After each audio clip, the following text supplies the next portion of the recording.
Atomic Habits oleh James Clear. Cara mudah dan terbukti untuk membentuk kebiasaan baik dan menghilangkan kebiasaan buruk. Apa yang dapat kita pelajari? Belajar tentang bagaimana kebiasaan kecil dapat berdampak besar pada hidupmu. Dalam kilas ini, kita akan membahas tentang bagaimana membuat perubahan positif dalam hidup kamu. Ternyata, cara termudah untuk membawa perubahan positif adalah dengan menumbuhkan kebiasaan yang benar. Kita akan mengetahui semua tentang kebiasaan, apa itu kebiasaan, bagaimana kamu bisa membentuknya, dan yang terpenting bagaimana kamu bisa menjaga kebiasaan yang baik. Dengan mengikuti beberapa cara sederhana dan mengubah beberapa perilaku kecil, kamu bisa mencapai hasil yang luar biasa. Jadi, mari kita mulai. Kebiasaan kecil dapat memberi dampak yang sangat besar pada hidupmu. Bayangkan sebuah pesawat lepas landas dari Los Angeles menuju ke New York. Jika saat lepas landas, pilot memutuskan untuk mengganti arah sebanyak 3,5 derajat ke selatan, maka hidung pesawat akan bergerak hanya beberapa meter. Tidak akan ada seorang pun di pesawat yang memperhatikan gerakan kecil itu di luar kokpit. Namun, selama perjalanannya melintasi negeri, dampak perubahannya akan sangat besar. Penumpang akan kebingungan saat turun dari pesawat karena perubahan kecil itu membawa mereka ke Washington DC, bukan ke New York. Kita tidak menyadari perubahan-perubahan kecil ini karena dampaknya hanya sekejap dan dapat diabaikan. Misalnya, kalau kamu merasa bentuk badanmu kurang ideal, kamu pergi berlari selama 20 menit. Pasti besok badan kamu masih belum ideal. Sebaliknya, kamu tidak akan menjadi gemuk hanya dengan memakan pizza ukuran besar untuk makan malam dalam semalam. Tetapi, jika perilaku-perilaku kecil ini kamu lakukan hari demi hari, maka akan menghasilkan dampak yang besar. Jika kamu makan pizza setiap malam, tanpa disadari berat badanmu akan bertambah setelah 1 tahun. Begitu pula halnya dengan berlari selama 20 menit setiap hari. Badan kamu akan menjadi lebih ramping dan bugar meskipun kamu tidak menyadari perubahan yang terjadi. Jika kamu ingin membuat perubahan positif dalam hidup, kamu harus menyadari bahwa perubahan tersebut membutuhkan kesabaran. Kamu juga harus yakin bahwa kebiasaan sehari-hari kamulah yang membuatmu tetap berada di jalur yang tepat meskipun kamu tidak langsung melihat hasilnya. Jadi, jika kamu merasa bahwa perilaku dan kebiasaan yang kamu lakukan tidak membuahkan hasil, cobalah untuk fokus kepada jalur yang kamu jalani saat ini daripada hasil sementara. Jika kamu hanya punya sedikit uang di bank, tetapi tetap menabung setiap bulan, maka dapat dipastikan bahwa kamu berada dalam jalur yang tepat. Hasilnya mungkin tidak terlalu besar untuk saat ini, tetapi jika diteruskan dalam beberapa bulan atau beberapa tahun ke depan, maka kamu akan melihat perubahan yang besar. Sebaliknya, seorang jutawan yang membelanjakan penghasilannya setiap bulan mungkin tidak terlalu mengkhawatirkan tagihan banknya dari 1 bulan ke bulan berikutnya. Namun, pada akhirnya kebiasaan seperti inilah yang akan menjadi kehancurannya. Kunci untuk membuat perubahan besar dalam hidup tidak harus melibatkan perombakan besar. Kamu tidak perlu merombak perilaku atau merevolusi dirimu secara besar-besaran. Sebaliknya, kamu bisa membuat perubahan kecil dari perilakumu yang jika dilakukan secara rutin akan menjadi kebiasaan yang dapat membawa dampak besar. Kebiasaan adalah perilaku otomatis yang kita pelajari dari pengalaman.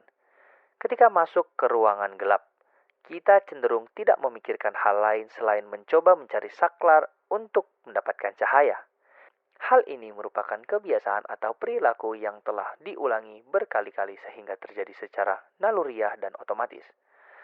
Lalu, bagaimana kebiasaan terbentuk? Nah, otak kita mencari cara untuk merespon situasi baru melalui proses trial and error. Psikolog abad ke-19 Edward Thorndike mendemonstrasikan hal ini dengan eksperimen di mana ia menempatkan beberapa kucing ke dalam kotak hitam. Tidak mengherankan, setiap kucing mencoba keluar dari kotak, mengendus-endus sudut, dan mencakar-cakar dindingnya. Pada akhirnya, kucing akan menemukan tuas yang ketika ditekan akan membuka pintu dan memungkinkan si kucing untuk keluar dari kotak. Thorndike kemudian mengambil kucing yang berhasil lolos dan mengulangi eksperimennya. Hasilnya, setiap kucing sudah tahu cara untuk meloloskan diri.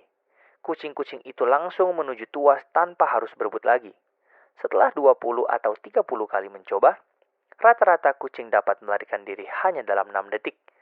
Dengan kata lain, proses keluar dari kotak ini telah menjadi kebiasaan.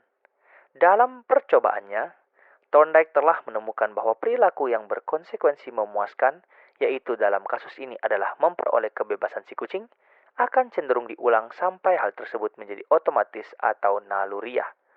Seperti percobaan kucing tersebut, kita juga cenderung menemukan solusi yang memuaskan untuk menghadapi kesukaran dan kesulitan hidup. Untungnya, sekarang kita sudah lebih mengerti tentang bagaimana kebiasaan ini bekerja. Kebiasaan dimulai dengan adanya suatu isyarat atau pemicu untuk melakukan tindakan. Misalnya, masuk ke ruangan gelap memberi isyarat kepada kita untuk melakukan tindakan yang mampu memberikan kita cara untuk bisa melihat. Kemudian muncul respon berupa tindakan kita yang diwujudkan dengan menyalakan saklar lampu. Langkah terakhir dari suatu proses dan target dari setiap kebiasaan adalah imbalannya.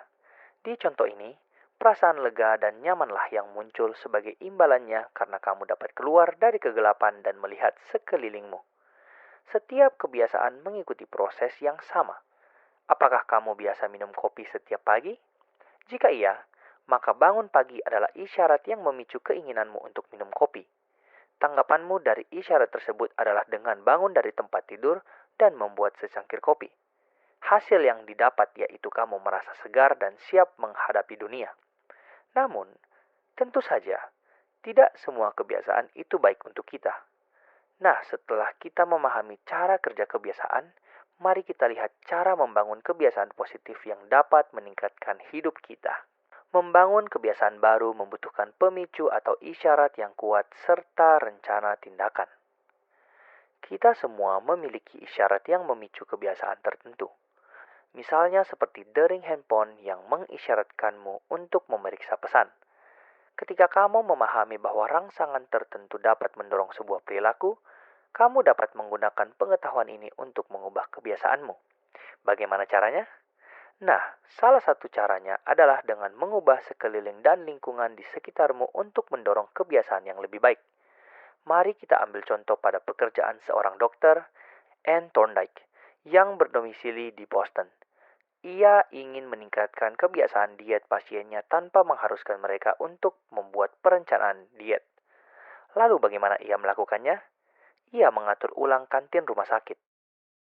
Awalnya, lemari es berisi soda hanya diletakkan di sebelah meja kasir. Kemudian Thorndike meletakkan air minum tidak hanya di dekat meja kasir, tetapi di setiap stasiun minuman lainnya. Selama 3 bulan, penjualan soda turun 11%. Sementara penjualan air melonjak 25%. Orang-orang membuat pilihan lebih sehat hanya karena pemicu untuk minum air lebih menonjol daripada soda. Jadi, perubahan sederhana pada lingkungan kita dapat membuat perubahan besar. Ingin berlatih gitar? Taruhlah gitarmu di tengah ruangan. Ingin makan cemilan yang lebih sehat? Letakkanlah di atas meja, bukan dalam laci. Buat isyaratmu sejelas mungkin sehingga kamu kemungkinan besar akan cepat meresponnya. Cara bagus kedua untuk memperkuat isyarat adalah dengan menggunakan implementation intentions. Kebanyakan dari kita cenderung terlalu tidak yakin terhadap niat kita. Ketika ingin menerapkan pola hidup sehat, kita sering berkata, "Aku akan menjaga pola makan," lalu berharap untuk tetap konsisten pada ucapan tersebut. Nah, di sini, implementation intentions menciptakan rencana yang lebih detail seperti menerapkan kapan dan di mana kamu mau untuk menerapkan kebiasaan yang ingin kamu kembangkan tersebut. Penelitian menunjukkan bahwa cara ini efektif. Sebuah studi tentang pemilu di Amerika Serikat menemukan bahwa warga negara yang ditanyai pertanyaan, "Jam berapa kamu akan memberi suara?" dan "Dengan apa kamu akan pergi ke tempat pemungutan suara?" lebih berkemungkinan besar akan benar-benar muncul di tempat pemungutan suara daripada mereka yang hanya ditanya, "Apakah kamu akan memilih?" Jadi, jangan hanya mengatakan, "Aku akan lebih sering berlari." Namun katakanlah, pada hari Senin, Rabu, dan Jumat saat alarm berbunyi, hal pertama yang akan aku lakukan adalah mengenakan perlengkapan lari dan berlari sejauh 2 mil. Kemudian, tempatkanlah sepatu larimu di tempat yang bisa kamu lihat. Hal ini akan membuat rencanamu menjadi lebih terstruktur disertai dengan isyarat yang jelas. Hasilnya mungkin akan membuatmu terkejut karena kebiasaan larimu akan lebih mudah terbentuk. Manusia termotivasi oleh penghargaan yang mereka nantikan. Jadi kebiasaan yang menarik akan membantumu untuk lebih mematuhinya. Pada tahun 1954, ahli saraf James Olds dan Peter Milner melakukan eksperimen untuk menguji neurologi hasrat. Mereka memblokir pelepasan neurotransmitter dopamin pada tikus dengan menggunakan elektroda. Betapa terkejutnya mereka saat melihat hasil bahwa tikus-tikus itu kehilangan keinginan untuk hidup. Mereka menjadi tidak memiliki keinginan untuk makan, minum, bereproduksi, dan melakukan hal yang lain. Beberapa hari kemudian, mereka semua mati kehausan. Otak manusia melepaskan dopamin, hormon yang membuat kita merasa senang pada saat kita melakukan hal-hal yang menyenangkan seperti makan atau bersetubuh. Tidak hanya saat melakukan aktivitas yang menyenangkan saja, namun kita juga dapat merasakan rasa senang dari dopamin ketika kita merencanakan melakukan aktivitas-aktivitas yang menyenangkan tersebut. Ini adalah cara otak mendorong kita untuk berani melakukan sesuatu. Jadi, sistem penghargaan di dalam otak manusia adalah dengan menginginkan sesuatu, itu setara dengan mendapatkan sesuatu. Hal ini juga menjelaskan mengapa anak-anak sangat menikmati perayaan menjelang Natal. Itu juga mengapa mengkhayal tentang gebetanmu terasa sangat menyenangkan. Kita juga dapat menjadikan pengetahuan ini menjadi keuntungan ketika kita mencoba membentuk kebiasaan. Jika ketika kita memposisikan kebiasaan positif menjadi sesuatu yang kita nantikan, maka kemungkinan besar kita akan mengikuti dan melakukan kebiasaan itu dengan benar. Teknik yang bagus untuk mewujudkan hal tersebut adalah temptation bundling. Teknik ini merupakan teknik di mana kita melakukan perilaku penting yang kurang disukai, lalu menghubungkannya dengan perilaku yang sangat kita sukai. Perilaku yang awalnya tidak disukai ini, lama-kelamaan akan menghasilkan dorongan dopamin sehingga memotivasi kamu untuk terus melakukannya.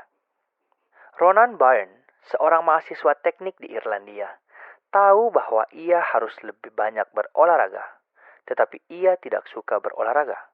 Di sisi lain, ia sangat suka menonton Netflix. Jadi ia mengubah sepeda olahraganya dengan menghubungkan sepedanya dengan laptopnya. Ia membuat sistem yang memungkinkan untuk Netflix-nya terputar hanya jika ia bersepeda dengan kecepatan tertentu. Jadi, menghubungkan olahraga dengan perilaku yang ia sukai, secara tidak langsung mengubah aktivitas yang tadinya tidak menyenangkan menjadi aktivitas yang menyenangkan. Kamu tidak perlu menjadi seorang insinyur untuk menerapkan ini dalam kehidupanmu. Jika kamu merasa perlu berolahraga tetapi tidak ingin ketinggalan gosip terbaru, maka kamu dapat berkomitmen untuk hanya membaca majalah saat di gym. Jika kamu ingin menonton siaran olahraga tanpa meninggalkan tanggung jawab pekerjaan salesmu, maka janjikanlah kepada dirimu sendiri untuk menonton pertandingan olahraga di saluran ESPN selama setengah jam setelah kamu menyelesaikan 10 telepon dengan pelanggan kamu. Kamu akan segera menyadari bahwa pekerjaan yang mulanya tidak menarik berubah menjadi menyenangkan. Hal ini karena tanpa sadar, kamu menantikan reward yang menyenangkan saat melakukannya. Jika kamu ingin membangun kebiasaan baru, buatlah kebiasaan itu semudah mungkin untuk dilakukan. Kita sering menghabiskan banyak waktu untuk aktivitas yang mudah dilakukan, seperti scrolling media sosial, yang tidak butuh banyak tenaga sehingga dengan cepat mengisi banyak waktu kita. Beda halnya dengan melakukan 100 push-up atau belajar bahasa Mandarin yang membutuhkan banyak tenaga. Mengulangi perilaku tersebut setiap hari sampai menjadi kebiasaan bukanlah hal yang mudah. Jadi, membuat perilaku menjadi hal yang dapat dilakukan semudah mungkin adalah kunci untuk mengubahnya menjadi kebiasaan. Untungnya, ada beberapa trik yang dapat kita lakukan untuk membuat segalanya tampak lebih mudah. Pertama adalah fokus dalam mengurangi hambatan. Penulis buku ini selalu gagal dalam mengirim kartu ucapan, sementara istrinya tidak. Mengapa? Karena istri penulis ini menyimpan stok kartu ucapan di rumah, lalu disortir berdasarkan acara dan momen spesial sehingga membuat kartunya lebih mudah untuk dikirim, baik ucapan selamat, bela sungkawa, atau acara lainnya. Dengan cara seperti itu, maka ia tidak harus pergi keluar dan membeli kartu ketika seseorang menikah atau mengalami kecelakaan. Jadi, tidak ada hambatan yang terlibat dalam pengirimannya. Kamu juga dapat menggunakan pendekatan ini untuk meningkatkan hambatan pada kebiasaan buruk. Jika kamu ingin menghabiskan lebih sedikit waktu di depan TV, maka cabut kabelnya dan lepaskan baterai dari remote. Dengan melakukan hal ini, maka akan menimbulkan hambatan sehingga kamu hanya akan menonton saat kamu benar-benar menginginkannya. Trik kedua untuk membuat kebiasaan menjadi lebih mudah dilakukan dalam jangka panjang adalah aturan 2 menit. Cara ini juga dapat membuat aktivitas baru terasa mudah dikelola. Prinsipnya adalah, aktivitas apapun dapat diubah menjadi kebiasaan yang dapat dilakukan hanya dalam waktu 2 menit. Ingin membaca lebih banyak? Jangan berkomitmen untuk membaca 1 buku setiap minggu.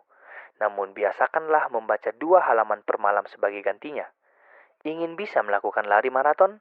Luangkanlah waktu setiap hari setelah bekerja atau beraktivitas untuk memakai perlengkapan lari. Aturan 2 menit ini adalah cara untuk membangun kebiasaan yang mudah dicapai dan dapat membawamu ke hal-hal yang lebih besar. Setelah kamu mengenakan sepatu lari, kamu mungkin akan mulai berlari. Setelah kamu membaca 2 halaman, kamu mungkin akan melanjutkan membaca halaman lain. Aturan ini menunjukkan bahwa memulai adalah langkah pertama dan langkah yang paling penting untuk melakukan sesuatu.